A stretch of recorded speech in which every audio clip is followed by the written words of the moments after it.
이 말씀 가지고 서로 화목하려면 이런 제목으로 함께 은혜 나누기를 원합니다. 칼과 칼집이라는 책에 보면 중국에 대한 이런 이야기가 나옵니다. 13세기만 해도 중국은 이슬람이나 인도, 비잔틴 문명과 함께 유럽을 능가하는 제국이었다 그럽니다.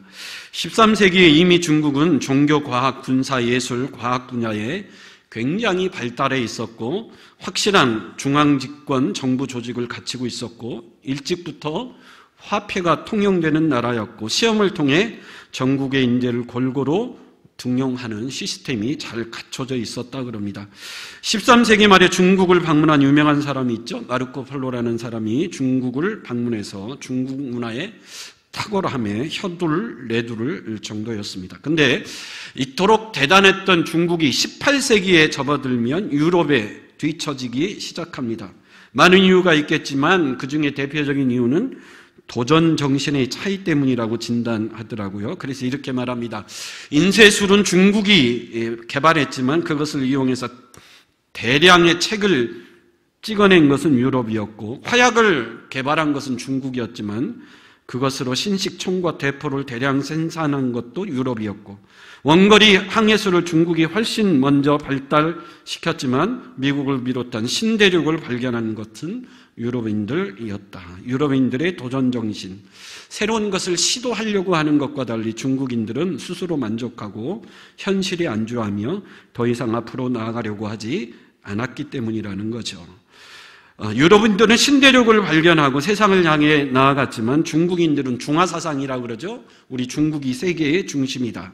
그렇게 스스로 자화자찬하며 만리장성을 쌓아놓고 스스로 그 안에 갇혀 있었다라는 거죠. 그래서 18세기가 되면 중국은 유럽에 뒤처지는 나라가 되었다라는 겁니다. 그래서 이런 중국 역사를 통해서 우리에게 가르치는 중요한 교훈이 하나 있는데 우리들만의 울타리를 쳐놓고 우리끼리끼리 이 분파주의 그리고 다른 사람들을 배척하는 배타주의에 빠져서는 안 된다라는 겁니다. 동서고금을 막론하고 학력이나 지역이나 피부색이나 경제력, 사상 등을 기준으로 편가르기를 많이 했다라는 거죠. 그래서 귀족과 서민들이 나뉘어 서로 갈등하고 동양과 서양이 나뉘어서 갈등하고 부자와 가난한 자들이 나뉘어서 갈등하고 보수와 진보주의자들이 나뉘어 갈등하는 그런 안타까운 모습이 있었다라는 거죠. 교회도 마찬가지라는 거죠. 교회도 편가르기 모습이 있다라는 거죠. 남편의 직업을 중심으로 또 경제적인 이유로 지역 출신 때문에 서로 표를 가르고 다른 편을 배타하는 배타주의 문화가 교회 안에서도 있다 그러죠. 한국 교회 안에서도 수많은 교파로 나뉘어져 있습니다. 그래서 이런 교파에 대한 유명한 예화가 있죠. 감리교를 창시하고 만든 요한 웨슬레가 기도하다가 잠깐 잠이 들었는데 꿈속에서 천국에 갔습니다. 천국에 가서 천사를 만났는데 평소에 궁금해하던 질문을 했습니다. 이 천국에 내가 만든 감리교 교인들이 많이 와 있습니까? 얼마나 많은 감리교인들이 천국에 와 있습니까? 그랬더니 천사가 잠깐 기다리라고 하더니 한참 동안 무언가를 뒤져보다가 이렇게 말했다 그래요. 죄송합니다. 감리교 교인은 천국에 한 사람도 없습니다. 깜짝 놀랐죠. 아니 내가 만든 감리교 교인이 한 사람도 천국에 없다니. 그래서 감리교와 라이벌도 아닌데 어쨌든 그러면 장로교인들은 천국에 얼마나 와 있습니까? 물어보니까 천사가 대답하기를 장로교인도 천국에 한 사람도 안 와 있습니다. 그러자 요한 웨슬러가 깜짝 놀라며 그러면 종교개혁이 잘못됐는가? 그러면 이 천국에 가톨릭 교인만 와 있겠군요. 그랬더니 그 천사가 대답하기를 천국에는 가톨릭 교인도 한 사람이 없습니다. 좀 화가 났죠. 아니 그럼 도대체 누가 천국에 와 있다는 말입니까? 천국은 텅 비어 있습니까? 그랬더니 천사가 웃으면서 말하길 천국에는 그리스도인들만 와 있습니다. 그렇게 대답하더라는 거죠. 천국에는 장로교, 감리교, 가톨릭이 중요한 것이 아니라 예수를 믿었느냐, 믿지 않았느냐. 여러분 예수 믿고 구원받은 그리스도인들이 가는 곳이 천국인 줄 믿습니다. 오늘 본문에도 보면 예수님의 12제자들 안에도 이런 편가르기 현상이 나타나는 것을 볼 수 있습니다. 38절에 오늘 이렇게 시작을 합니다. 사도 요한이 예수님에게 찾아와서 예수님에게 이렇게 이야기합니다. 요한이 예수께 여짜오되 선생님, 우리를 따르지 않는 어떤 자가 주의 이름으로 귀신을 내쫓는 것을 우리가 보고 우리를 따르지 아니함으로 금했다 그럽니다. 이 말씀을 이해하려면 당시 예수님을 따르던 제자들은 세 종류로 구분할 수 있었습니다. 첫째 그룹은 12제자죠. 예수님과 가장 가까이에서 예수님을 따르던 가장 첫 번째 그룹인 12제자 그룹이 있었습니다. 두 번째 그룹이 있었죠. 12제자보다 조금 폭넓은 70인 제자 그룹이 있었습니다. 누가복음 10장에 보면 70명의 제자들을 예수님이 둘씩 짝지어 각 동네로 파송하는 장면이 나옵니다. 그래서 12제자는 이름이 확실하게 나오는데 이 70명의 제자의 이름은 구체적으로 나와 있지 않지만 그러나 어쨌든 12제자보다 조금 더 폭이 넓은 70명의 예수님을 따르는 제자들이 있었습니다. 이게 두 번째 그룹이고 세 번째 그룹이 있었는데 12제자나 70명의 제자보다도 더 폭이 넓은 그룹들이 있었죠. 예수님을 따라다니지는 않았지만 예수를 믿고 예수님의 가르침에 따라 살려고 하는 더 폭넓은, 더 많은 예수님의 제자들, 이렇게 세 그룹이 있었다라는 거죠. 그래서 38절에 요한이 우리를 따르지 않는 어떤 사람이 주님의 이름으로 귀신을 내쫓는 것을 보았다라는 것은 예수님을 따르는 제자는 제자인데 우리 12제자가 아닌 70명의 제자일 수도 있고 더 폭넓은 제자의 그룹일 수도 있습니다. 어쨌든 우리 12명의 제자가 아닌 어떤 사람이 예수의 이름으로 귀신을 내쫓는 것을 내가 보고 금했다. 그렇게 이야기합니다. 이건 사도 요한의 만의 생각이 아니죠. 12제자의 생각이 그렇다라는 거예요. 예수님, 내가 그러지 않고 우리 12제자의 마음이 다 하나라는 거예요. 우리 12제자의 그룹에 속하지 않은 다른 부류의 제자들이 예수의 이름으로 귀신을 내쫓는 것을 보고 우리가 금했다라는 겁니다. 왜 금했을까요? 몇 가지 이유가 있겠죠. 예수님이 세 제자만을 데리고 변화산에 올라갔을 때 나머지 9명의 제자들이 산 밑에 있을 때 귀신 들린 아이를 아버지가 데리고 와서 고쳐달라 그랬는데 9명의 제자들이 고쳤어요? 못 고쳤죠. 자존심이 상해 있는데 그런데 우리 12제자가 아닌 다른 사람이 주의 이름으로 귀신을 내쫓는 것을 보고 자존심이 상해서 그랬을 수도 있습니다. 어쨌든 제자들이 예수님에게 예수님, 우리가 금했습니다. 그 이유가 뭐죠? 우리를 따르지 않는 우리 12명의 그룹에 속해 있는 사람이 아니기 때문에 그렇다라는 거죠. 여러분, 뒤집어 놓고 얘기하면 예수님을 가까이 따르는 12명의 제자가 아닌데도 불구하고 주의 이름으로 귀신을 내쫓는 능력을 행했다면 사실은 그를 더 격려하고 그거를 더 위로하고 예수의 이름으로 더 큰 능력을 행하도록 격려하고 칭찬해 줘야 하는데 이게 편협한 거죠. 배타적인 거죠. 이렇게 나누는 거죠. 우리 12제자하고 다른 사람하고 나누는 거죠. 그래서 우리 12제자만이 예수님이 직접 불러서 택한 12제자의 그룹이다. 이 특권의식에 사로잡혀 있는 거죠. 거기에다가 질투와 시기심도 도사리고 있습니다. 우리는 쫓아내지 못했는데 12제자가 아닌데도 불구하고 귀신을 내쫓아 시기와 질투의 마음도 있었다라는 거죠. 그래서 12제자의 마음이 편하지 못했습니다. 근데 요즘 말로 하면 텃세를 부린 거죠. 그래서 예수님이 오늘 본문에 39절 40절에 뭐라 그러죠? 예수께서 우리 39절 40절 한번 같이 읽어보겠습니다. 시작. 예수께서 이르시되 금하지 말라. 내 이름을 의탁하여 능한 일을 행하고 즉시로 나를 비방할 자가 없느니라. 우리를 반대하지 않는 자는 우리를 위하는 자니라. 아멘. 예수님이 금하지 말라 그럽니다. 그러면서 오늘 말씀의 결론 50절에 뭐죠? 서로 뭐하라 그러죠? 화목하라. 왜 그렇죠? 이들은 앞으로 온 천하에 다니며 만민에게 예수의 복음을 전해야 될 사람들인데 이 사람들이 우리끼리끼리 당을 짓고 파벌로 나뉘어서 서로 싸우고 나누고 미워한다면 주의 복음을 능력 있게 전할 수 없겠죠. 악한 영과 싸워 이길 수가 없겠죠. 그래서 예수님이 금하지 말라. 그러면서 오늘 본문의 마지막 결론이 뭐죠? 서로 뭐하라 그러죠? 화목하라. 예수님의 신실한 당부입니다.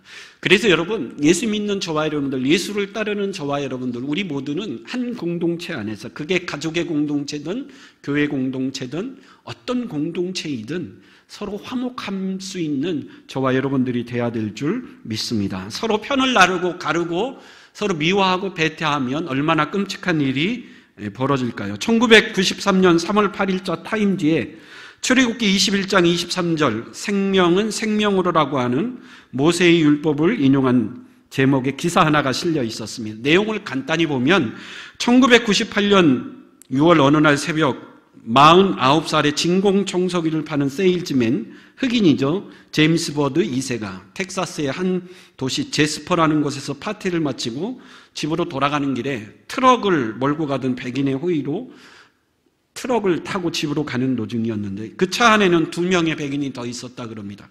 근데 이 세 사람이 갑자기 트럭을 으슥한 곳으로 끌고 가더니 이 흑인을 끌어내려 체인으로 그의 몸을 묶고 트럭 뒤에 매달아 차를 끌고 갔습니다. 약 5km를 끌고 갔다 그러죠. 한 8km 정도, 10km 가까이 끌고 갔는데 5km 정도의 이 흑인 버나드의 하반신과 왼쪽 팔이 떨어져 있었고 조금 더 가니까 그의 상차와 머리와 오른팔이 떨어져 있었다 그러죠. 죽은 거죠. 나중에 시체를 보고만 보니까 한 2km 정도 달렸을 때 이 흑인이 죽지 않으냐고 몸을 뒤집으며 머리가 도로에 부딪히지 않기 위해서 애를 쓰는 필사의 노력을 했음에도 불구하고 하반신과 왼쪽 발이 떨어지고 또 오른쪽 팔과 머리가 떨어지는 이게 끔찍한 모습으로 죽임을 당했습니다. 그래서 8개월 후에 이 사건의 주동자인 존 밀리엄 킹이 사형 선고를 받았습니다. 이 사형 선고는 미국에서 노예제도가 사라진 후에 백인이 흑인을 죽인 이유로 당한 최초의 사형 사건이었다 그럽니다. 여러분, 어떻게 사람이 이렇게 끔찍하게 죽을 수 있을까요? 이렇게 사람을 끔찍하게 죽일 수 있을까요? 백인 우월주의 때문이죠. 백인과 흑인을 가르고 백인이 흑인보다 훨씬 우월하다. 황색인이나 흑인 등 다른 인종은 쓸모없는 인종들이다. 이런 극단적인 편가르기, 배타주의가 무서운 결과를 가져오는 겁니다. 그래서 예수님의 제자들도 마찬가지죠. 예수님도 이 제자들의 그룹을 보니까 굉장히 심각한 병이 도지고 있어요. 그건 뭐죠? 편가르기, 배타주의에 빠져 있었다라는 겁니다. 우리 12제자가 아닌 사람들은 우리와 다른 사람들이니 우리만이 할 수 있는 일은 다른 사람은 절대 해서는 안 된다는. 근데 여러분, 예수님이 보시기에 이 12제자 안에도 이런 편가르기와 배타주의 모습이 있었어요. 우리 지난주에 살펴봤죠? 예수님이 세 제자만을 데리고 변화산 꼭대기에 데리고 올라가서 예수님이 거룩하게 변화되는 놀라운 모습을 보여주었습니다. 그리고 내려왔죠. 근데 여러분, 한번 생각해 보십시오. 베드로, 요한, 야고보가 이 거룩한 신비한 영적 체험을 하고 내려왔는데 이 체험을 말하고 싶어하는 한 사람이 있었겠죠. 누구였을까요?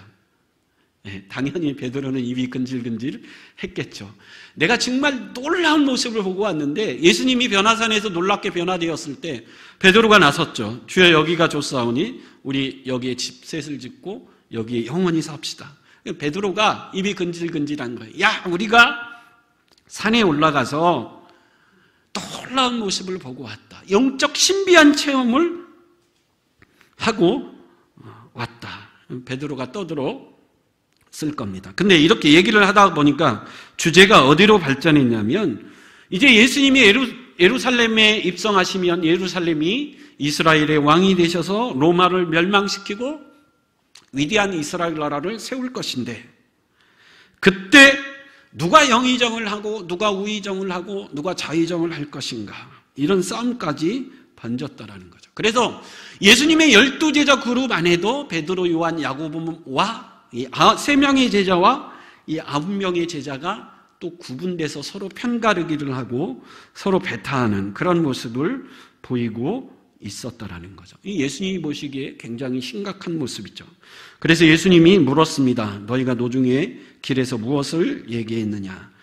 이 예수님의 질문에 누구도 대답할 수 없었다 그러죠. 누가 크냐? 서로 미워하고 싸우고 시기하고 질투하고 있었기 때문입니다. 그래서 12제자는 자기들끼리도 화목하지 못하고 또 다른 사람들과도 화목하지 못하는 그런 안타까운 모습을 볼 수가 있었습니다. 그래서 예수님이 신신당부하는 거죠. 서로 뭐 하라는 거죠? 화목하라. 화목해야 된다. 오늘 본문에 보면 아주 무시무시한 말씀이 나오는데 우리 43절에서 47절 정말 끔찍한 말씀인데 같이 한번 읽어보겠습니다. 시작. 만일 내 손이 너를 범죄하게 하거든 찍어버리라. 장애인으로 영생에 들어가는 것이 2 손을 가지고 지옥 곧 꺼지지 않는 불에 들어가는 것보다 나으니라. 만일 내 발이 너를 범죄하게 하거든 찍어버리라. 다리 저는 자로 영생에 들어가는 것이 2 발을 가지고 지옥에 던져지는 것보다 나으니라. 만일 내 눈이 너를 범죄하게 하거든 빼어버리라. 한 눈으로 하나님의 나라에 들어가는 것이 2 눈을 가지고 지옥에 던져지는 것보다 나으니라. 어떻게 하면 화목할 수 있을까요? 근데 예수님이 너무 끔찍한 말을 하는 거예요. 팔을 자르고 손을 자르고 눈을 빼라. 그 멀쩡한 것을 가지고 48절에 보면 어디 가는 것보다 낫다 그러죠. 지옥 가는 것보다 낫기 때문이라. 48절에 보면 거기에서는 구더기도 죽지 않고 불이 꺼지지 아니하니라. 지옥은 너무 끔찍한 것이기 때문에 팔을 자르고 다리를 자르고 눈을 빼서라도 그곳에 가지 않아야 된다라는 거죠. 근데 이런 표현이 마태복음 5장에도 등장하는데 좀 다르게 표현되어 있습니다. 우리 마태복음 5장 27절에서 30절 같이 한번 읽어보겠습니다. 시작. 또 간음하지 말라 하였다는 것을 너희가 들었으나 나는 너희에게 이르노니 음력을 품고 여자를 보는 자마다 마음에 이미 간음하였느니라. 만일 내 오른눈이 너로 실족하게 하거든 빼어내어 버리라. 내 백체 중 하나가 없어지고 온몸이 지옥에 던져지지 않는 것이 유익하며 또한 만일 내 오른손이 너로 실족하게 하거든 찍어버리라. 내 백체 중 하나가 없어지고 온몸이 지옥에 던져지지 않는 것이 유익하니라. 근데 이 말씀을 여러분 잘 보셔야 돼요. 눈 빼고 손 자르고 발 자르라는 얘기가 절대 아닙니다. 중요한 건 뭐죠? 눈 자르고 손 자르고 발 자른다고 해서 해결되는 문제가 아니고 중요한 것은 우리의 뭐가 문제라는 거죠? 마음이 문제라는 거죠. 여러분 여자를 보고 음욕을 푸는 자마다 이미 마음에 뭐한 거죠? 간음한 거죠. 마음, 심령이 문제라는 거예요. 마음이 해결되지 않으면요 팔 자르고 눈 자르고 다 한다고 해도 소용이 없다. 그런 말이 있지 않습니까? 여러분 화투에 한번 빠지면 내가 화투를 안 하니라 손목을 자르면 나중에 뭘로 화투를 친다고 그러죠? 발가락으로 화투를 친다고 그래요. 여러분 손목 자르고 발목 자른다고 해결되는 일이 아니고 우리의 죄의 핵심, 죄를 유발하는 근원적인 뭐가 해결이 돼야 된다는 거죠. 마음이 고쳐지지 않으면 안 된다는 거예요. 여러분 예수님이 바리새인들을 가장 싫어했는데 왜 예수님이 바리새인들을 회칠한 무덤이고 독사의 자식들이라고 싫어한 이유가 어디 있습니까? 그들의 외식이요. 외식이 뭐죠? 마음은 아닌데 겉으로는 안 그런 척하는 걸 외식이라 그러죠. 근데 예수님은 그런 모습을 정말 싫어하셨어요. 예를 들어 장로님이 나를 미워하는데 겉으로는 나를 너무너무 사랑하는 것처럼 행동합니다. 막 나한테 밥도 사주고요. 막 금도 많이 해주고요. 근데 내가 볼 때 장로님이 나를 정말 미워하는데 행동은 그렇게 하는 거예요. 그래서 막 주위에 여러분들이 보고 감동해요. 야, 우리 장로님은 내가 장로님이라면 목사님을 미워해도 모자랄 판인데 저렇게 막 사랑하니 얼마나 우리 장로님이 대단한가. 근데 마음은 어때요? 안 그래요.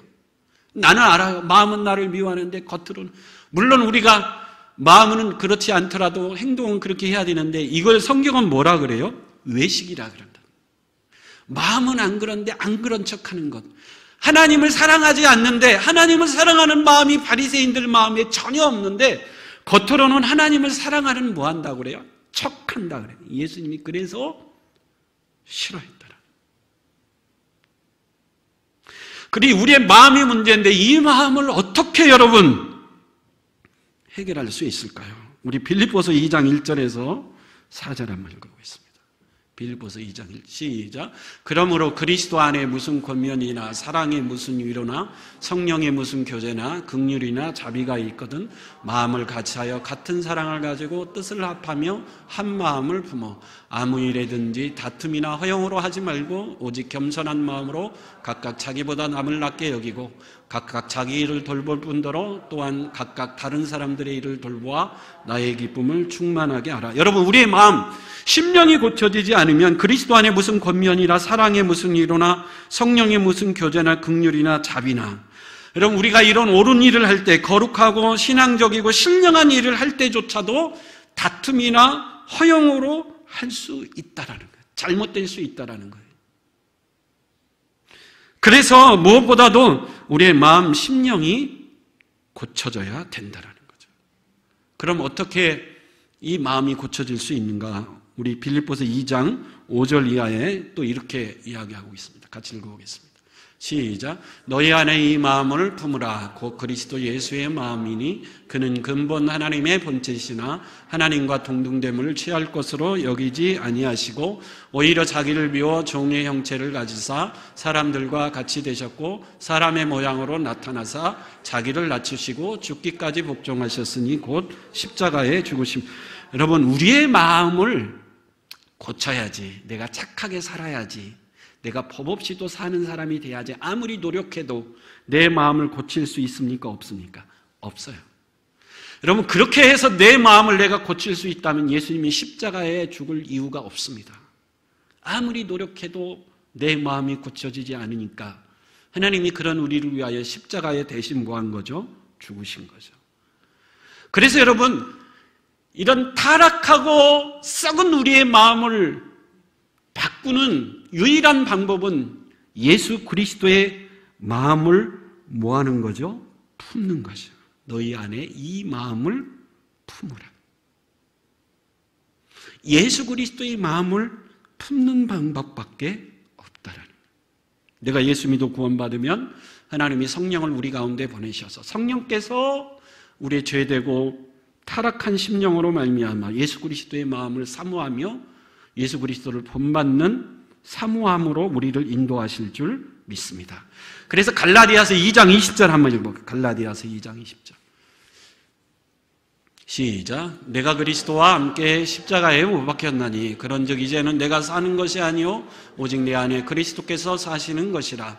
이제 내가 육체 가운데 사는 것은 나를 사랑하사 나를 위하여 자기 자신을 버리신 하나님의 아들을 믿는 믿음 안에서 사는 것이니라.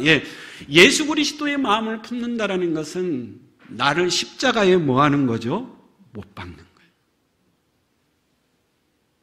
내 못된 성품, 내 못된 자아, 내 교만, 내 자랑, 이 모든 것을 십자가에 못 박아 어떻게 해야 돼요? 죽여야 돼요. 그래야 서로 뭐 할 수 있죠? 서로 화목할 수 있습니다. 근데 문제가 뭐죠? 내 못된 자아, 성품, 교만, 자랑, 이걸 다 십자가에 못 박는 것은 쉬운 일이 아니에요. 왜요? 십자가의 길이기 때문에 어려운 길입니다. 나만 손해보는 것 같아요. 그래서 우리 교회의 공동체가 서로 화목하기 위해서 나를 십자가에 못 박아 죽이고 그리스도의 마음을 품어 그리스도 닮은 사람으로 서로 화목해 하는 일에 내가 먼저 쓰임 받아야 되는데 이걸 나 먼저 하기 싫고 이걸 누구 먼저 했으면 좋겠어요? 당신 먼저 그렇게 했으면 좋겠습니다. 이게 또 문제가 되는. 여러분, 영화에 유명한 대사가 하나 있죠. 친구라는 영화에 네가 가라 하와이. 두 고등학교 친구가 있는데 이들이 나중에 조폭, 서로 다른 조폭이 됐는데 서로 친구니까 싸우기 싫으니까 한 친구가 친구를 우리 친구니까 싸우지 말고 내가 돈을 줄 테니 너 하와이에 잠깐 가 있어라. 그랬더니 그 친구가 뭐라고 그래요? 그 하와이 네가 가라는 거예요. 서로 가라는 거죠. 서로. 여러분, 이 어려운 십자가의 길을 사실은 내가 먼저 가야 되는데 누가 먼저 가라고 하죠? 네가 먼저 갔으면 좋겠다. 이게 그래서 쉽지 않은 거예요. 그래서 오늘 본문에 보면 예수님께서 상을 약속하셨죠. 41절에 보면 누구든지 너희가 그리스도에 속한 자라여 물 한 그릇이라도 주면 내가 진실로 너희에게 이르노니 그가 결코 상을 잃지 않으리라. 여러분, 우리 공동체가 화목하기 위해서 내가 먼저 그 십자가의 길, 내가 먼저 십자가의 난을 죽이고 서로 화목하게 하는 직책을 감당할 때 예수님은 물 한 그릇이라도 아주 작은 일일지라도 그렇게 하는 자에게 내가 결코 뭘 잊지 않으리라? 상을 잃지 않으리라.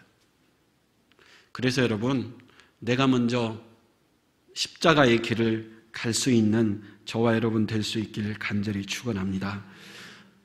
목사님이 먼저, 장로님, 권사님이 먼저 본을 보여야죠. 맞는 말입니다. 근데 갈라디아서 4장 20절, 24절 한번 읽어보겠습니다. 갈라디아서 4장 20절, 24절. 갈라디아서 4장 20절 안 했나요? 우리 한번 찾아서 읽어봐요. 이 말도 굉장히 중요한 말이니까. 아니, 죄송합니다. 에베소서 4장 20절, 24절.